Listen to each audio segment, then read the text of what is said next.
So we're going to take a quick look at Google Search Console.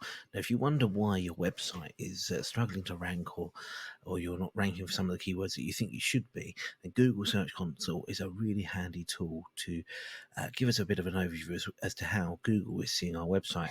So it's a free tool from Google, and you can get online at search.google.com. And it will bring you through to this site, and we link it back through to our website. So you see on the left hand side here, we're linking to my website, hounddogphotography.co.uk, and this brings us into the overview window, and it shows us all the traffic that's going through my website here at the top, and basically saying since December, we've had about 1,300 views of our website, ticking on around about 15, averaging about 15 clicks a day. So we then look at the coverage, and it's saying that Google's looked at 583 valid web pages on my site. So I've got quite a large site there, and there's 20 pages at the moment that have got errors. And we're really, really lucky because Google actually tells us what these errors are, and we can go back and fix them. So as we run down the bottom of the page here, it tells us it's 116 mobile usable bits here. We've got some data that Google can't actually do anything with here. So these are some quite important things to sort out down here under unpassable structured data. It means that there's a little bit of a coding problem here that I need to go and sort out. But we're going to run over to the left hand side here, down to the heading called coverage. We're going to click on coverage, and it shows me that I've got 20 errors that Google are looking at.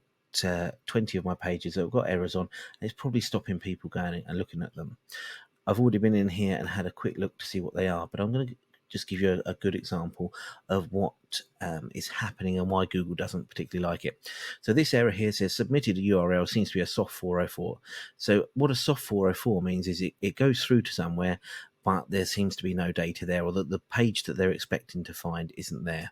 So if we click on that, it gives us a list of these pages. We've got 16 that are affected, and here I can see, knowing what's going on in my website, I've got some event data that pulls into various tables that when I load a dog show or an event or something along those lines, it publishes onto a page for that area.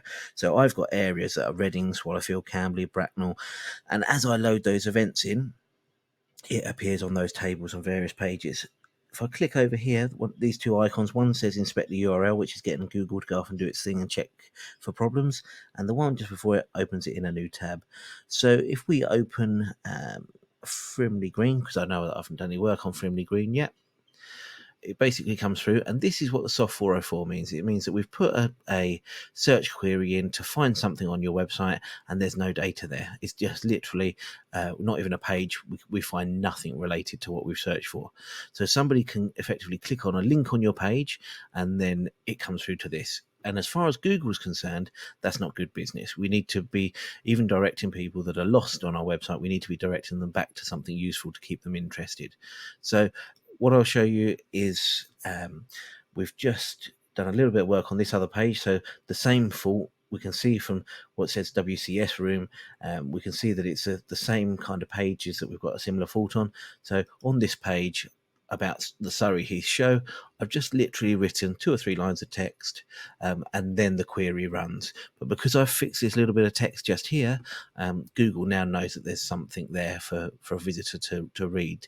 Now, being clever about it, this Surrey Heath show is a local show to us. We've just put in some location data about the local area. So we're using that to boost our local SEO. Now, if we look at Swallowfield, for example, we've done a similar thing for the Swallowfield area. So Swallowfield's a local village in Berkshire, blah, blah, blah. What we've done here is we've interlinked the word Reading back to the similar kind of post page of Reading. And that gives us some Google juice as we're interlinking between our pages as well.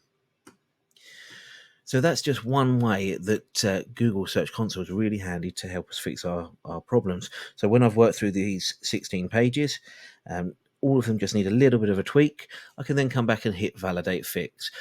And basically, within a few days, a couple of weeks, Google will validate those fixes, and it will knock these pages off of the list of affected pages. Now, it's really important for us that we kind of fix all of the problems on our website in a reasonably timely manner. And this is just one way that we can use Google Search Console to do that.